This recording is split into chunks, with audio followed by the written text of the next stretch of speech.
जय हिंद मित्रांनो, मी अविनाश पाटील, मुंबई पोलीस. मित्रांनो, महत्त्वाचा मुद्दा असा आहे की आता पोलीस भरती 2025 आलेली आहे, बरोबर. तर त्याच्यामध्ये एक थोडंसं प्रॉब्लेम असं होतं की ज्यांचं वय संपलं होतं, म्हणजेच मागच्या भरतीला वयवाढ दिली नव्हती, बरोबर. तर तेव्हा फडणवीस साहेबांनी आपल्याला सांगितलं होतं का ज्यांचं वय संपणार आहे त्यांना या भरतीला चान्स देईल.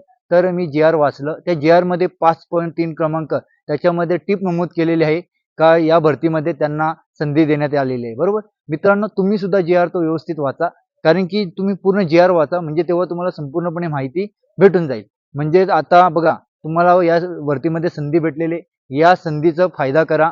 तुम्हाला येणाऱ्या भरतीमध्ये तुम्ही 100% लागणार, कारण की बघा, लागोपाठ 2 भरत्या झालेल्या आहेत, ती तिसरी भरती आहे. जर तुम्ही ग्राउंड व्यवस्थित दिलं तर तुम्ही तुमचं लेखी तर असणारच बऱ्यापैकी, म्हणजेच तुमचं या भरतीमध्ये तुम्हाला कोणी अडवू शकत नाही. ही वेळ तुम्हाला आयुष्यात परत कधी येणार नाही, म्हणून आत्तापासून पेटून उठा, जिद्दीने अभ्यास करा, जिद्दीने ग्राउंड करा. तुम्हाला येणाऱ्या भरतीसाठी सर्वांना बेस्ट ऑफ लक. जय हिंद.